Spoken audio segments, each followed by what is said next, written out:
Lotus reality and agro farming వారు premium farm land projects మన పొలం ఫేజ్ 1, 2 మరియు 3 కంప్లీట్ చేసుకొని మన పొలం phase 4 Wasar village at Narayana Khed లో ఆగస్టు 15 ఇండిపెండెన్స్ డే రోజు గ్రాండ్ లాంచ్ చేయడం జరుగుతోంది.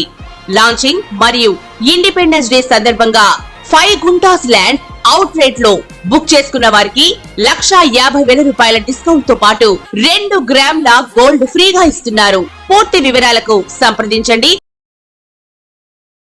ఓం మహాగణాధిపతయే నమః. ఓం గురుభ్యో నమః. ఓం శ్రీమాత్రే నమః. పరమేశ్వర స్వరూపమైనటువంటి జ్యోతిష, వాస్తు మరియు ఇతర అనేకమైనటువంటి శాస్త్రములను మనకు అందించినటువంటి మహర్షులకి నమస్కారం.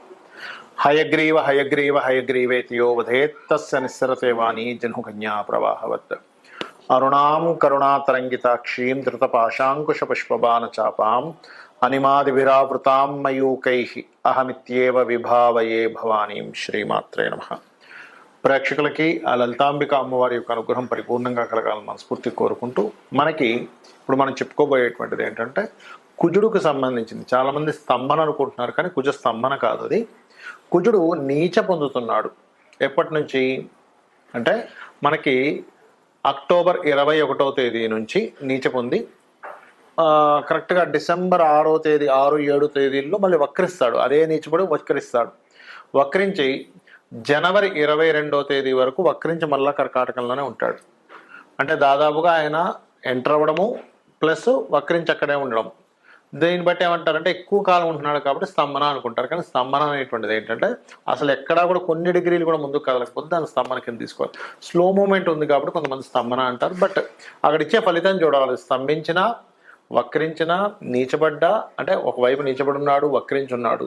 ఆ నీచబడినటువంటి ప్లానెట్ ఏ రాసుల్ని చూస్తుంది, ఏ గ్రహాలను వీక్షిస్తుంది అనే దాని మీద ఆధారపడి ఉంటుంది. ఎప్పుడు కూడా గుర్తుపెట్టుకోండి. కాబట్టి ఈ యొక్క ఫలితాలు ఏవైతే ఉన్నాయో చెప్తుంది నేనైనప్పటికీ కూడా చెప్పేస్తుంది సాక్షాత్ లలిత అమ్మవారిగా భావిస్తూ, ఏ ఏ లగ్నాల వారికి, లగ్నం తెలియని వారు రాశిని చూసుకోండి, ఎటువంటి మంచి జరగనుంది, ఎటువంటి విషయాల్లో వీళ్ళకి జాగ్రత్తలు చూసుకోవాలి, ఏ పరిహార మార్గాలు చేసుకోవాలనేటువంటిది ఇప్పుడు మనం తెలుసుకుందాం.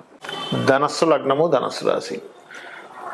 ధనస్సు వారికి కనుక చూసుకున్నట్లయితే ఇక్కడ పర్టికులర్గా ఈ లగ్నం నుంచి అష్టమంలో కుజుడు నీచ, 3వ స్థానంలో శని వక్రి అండ్ స్ట్రైట్ కూడా అవుతున్నాడు తర్వాత. అండ్ అలాగే లాభంలో రవి నీచబడి, రవి కుజులు ఇద్దరు నీచభంగా రాజయోగం కూడా పొందుతున్నాడు.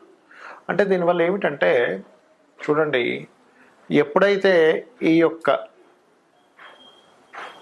లగ్నం నుంచి 3లో ఉండేటువంటి శని మీద కుజుడు దృష్టి ఉందో, ముందు జాగ్రత్తలతో చెప్తాను, దాని తర్వాత కలిగే లాభాలు చెప్తాను మీకు.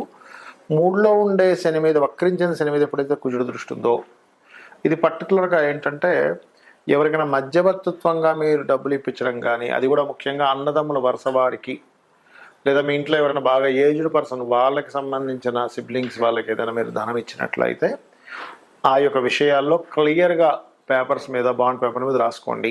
నోటి మాట లేకపోతే తెలిసిన వాళ్ళు కదా అనేటువంటి మనీ రిలేటెడ్ మ్యాటర్స్ విషయంలో, మధ్యవర్తిత్వంగా ఉండేటువంటి విషయంలో ఒక్కోసారి ఏమో ఇద్దరికి ఏదో గొడవ జరుగుతుంది, సరే నేను హామీ మీ ఇద్దరి మధ్యన అంటాడు, అక్కడ రాతలు కోతలు ఏముండదు, తర్వాత అదే గొడవకి దారితీస్తుంది. కాబట్టి ఈ యొక్క విషయాల్లో చాలా జాగ్రత్తగా ఉండండి.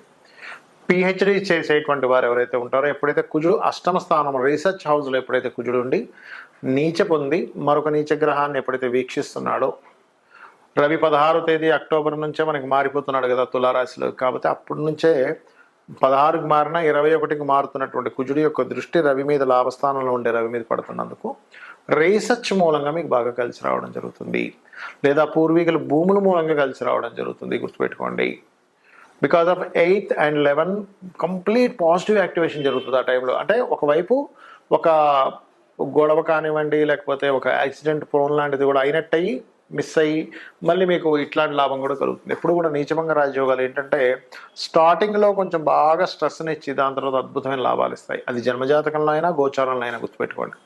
అయితే ఇక్కడ మనకి లాస్ రాకూడదు, ఎప్పుడు మనం బెనిఫిట్ సైడే చూసుకుంటాం. కాబట్టి ఇబ్బంది ఎక్కువగా పడకుండా ఉండాలంటే మీరు పర్టికులర్గా నదీ ప్రవాహాలు కానీ ఏదైనా మీకు ఉంటే అక్కడికి వెళ్ళి వాటర్లో దీపాలు వదలడం, లేనట్లయితే ఇంట్లోనే ఒక చిన్న టబ్ లాంటి దాంట్లో వాటర్ వేసి అందులో దీపం వెలిగించి అందులో పెట్టడం, చేస్తూ ఉంటారు, మీరు కార్తీక మాసంలోనే వెలిగిస్తూ ఉంటారు, చూసే ఉంటారు. అట్లా చేయండి. లేదంటే నవగ్రహాల్లో కుజ, శని, రవి, కేతు గ్రహాల దగ్గర దీపారాధన చేయండి. ఎందుకంటే ఇక్కడ దశమంలో కేతు ఉన్నాడు మీకు ప్రజెంట్, ఈ కుజుడు రవి ఉన్న పొజిషన్లోంచి. ఎప్పుడైతే దశమంలో కేతు ఉంటాడో జాబ్ సంబంధించిన విషయంలో కూడా కొంత జాగ్రత్తగా ఉండాలి. ఇది చేస్తూ గోవులకి క్యారెట్స్, బెల్లము, గోధుమ రవ్వ, గ్రాసము తినిపించండి. అన్ని విధాలా మీకు బాగుంటుంది. ఈ విషయాలు చెప్తుంది నేనైనప్పటికీ కూడా చెప్పిస్తుంది సాక్షాత్ లలిత అమ్మవారిగా భావిస్తూ, ఇక్కడ ముందుగా మేషలగ్నం వారికి కనుక చూసుకున్నట్లయితే మేషం వారికి లగ్నాధిపతి నీచ పొందుతున్నాడు, గుర్తుపెట్టుకోండి. అంటే లగ్నాధిపతి నీచంలోకి వెళ్తున్నాడు, అది మరలా అక్కడి నుంచి శనిని వీక్షిస్తున్నాడు అన్నప్పుడు పర్టికులర్గా వీళ్ళకి దీంట్లో రవి ఎప్పుడైతే మనకి తులారాశిలోకి ఎంటర్ అవుతాడో రవికున్న ఫలితం ఏమిటి అంటే ప్రపంచవ్యాప్తంగా కానీ దేశవ్యాప్తంగా కానీ ఉండేటువంటి ఫలితాలు ఏమిటి, మీ లగ్నరీత్యా వచ్చేటువంటి ఫలితాలు ఏమిటి అంటే, ఒకటి, మీ లగ్నాధిపతి ఎప్పుడైతే నీచ పొందుతున్నాడో ఇక్కడ మీరు జాగ్రత్త పడవలసిన అంశము పర్టికులర్గా వాహనాల మీద వెళ్ళేటప్పుడు, ఏదైనా భూములు కొనుగోలు చేసేటప్పుడు ఈ పర్టికులర్ టైంలో, ఇందాక నేను మీకు చెప్పాను కదా, అక్టోబర్ 21వ తేదీ నుంచి మనకి మధ్యలో మనకి డిసెంబర్ 6వ తేదీ వరకు ఆయన అక్కడ నుండి వక్రిస్తాడు. దాని తర్వాత అని అనుకున్నాం డిసెంబర్ 6 నుంచి, అండ్ జనవరి 22 వరకు అక్కడే ఉండి మళ్ళీ వెనక్కి వెళ్ళిపోతాడు, మిథునంలోకి వెళ్ళిపోతాడు. సో ఈ టైం అంతా కూడా, కాకపోతే ఏంటంటే ఈ యొక్క సంవత్సరం కుజుడి యొక్క సంవత్సరం, క్రోధినామ సంవత్సరం, మంగళుడితో స్టార్ట్ అయింది కాబట్టి ఆయన నీచ పొందినప్పుడు మరింత జాగ్రత్తగా ఉండాలి. అయితే ఇక్కడ భూములు, గృహ నిర్మాణ సంబంధించినటువంటిది, వాహనాల మీద వెళ్ళేటప్పుడు ఏదైనా సబ్జెక్ట్స్, కొత్త కొత్త సబ్జెక్ట్స్ అవి ట్యూషన్స్ కనో లేకపోతే ఆన్లైన్లో మనీ కట్టి ఆ సబ్జెక్ట్స్ తీసుకోవడమో కొన్ని చేస్తూ ఉంటారు డిఫరెంట్గా. అటువంటి విషయాల్లో మరియు తల్లిగారి ఆరోగ్య విషయంలో చాలా జాగ్రత్తగా ఉండాలి. ఇది కుజుడు నీచిపడినందుకు. మరి అదే కుజుడు వక్రించి శనిని కూడా చూస్తాడు. ఎక్కడ ఉంటాడు శని? 11వ స్థానంలో ఉన్నాడు ప్రజెంట్. సో వ్యాపార సంబంధించిన ఎక్కడికైనా ఈవెంట్స్కి వెళ్ళినప్పుడు, లేనట్లయితే ఒకసారి చూడండి లాంగ్ డ్రైవ్స్కి వెళ్తుంటారు సరదాగా అందరూ కలిసి, అలాంటిది ఏదైనా ఆహ్లాదకరమైన ప్రదేశాలకు, అందులో ముఖ్యంగా జల ప్రదేశాలకు వెళ్ళినప్పుడు, ఎందుకంటే జలరాశుల్లో ఉన్నటువంటి కుజుడు వీక్షించి చూస్తున్నాడు. ఎప్పుడైనా ఈ పాపగ్రహాలు జలరాశుల్లో ఉన్నప్పుడు దాని ప్రభావాన్ని పెంచుతూ ఉంటాయి. మనం లాస్ట్ టైం చెప్పుకున్నాం 10 నెలల క్రితం, రాహువు జలరాశుల్లోకి వస్తున్నాడు, జల ప్రళయాలు వస్తాయని. ఎందుకంటే జలరాశుల్లో ఉన్నాడు కాబట్టి ఏంటంటే ఈ జాగ్రత్త ఖచ్చితంగా తీసుకోవాలి. మరి ఇక్కడ మంచి కూడా అన్నారు కదా, ఏమిటంటే ఆ మంచి ఏమైనా ఉంటుందా అంటే, ఇక్కడ రవి ఎప్పుడైతే మనకి తులారాశిలోకి సంచరిస్తాడో అంటే పర్టికులర్గా ఈ అక్టోబర్ 16 నుంచి నవంబర్ 16 సమయంలో, గుర్తుపెట్టుకోండి, అక్టోబర్ 16 నుంచి నవంబర్ 16 మధ్యలో రవి తులలోనే ఉంటాడు.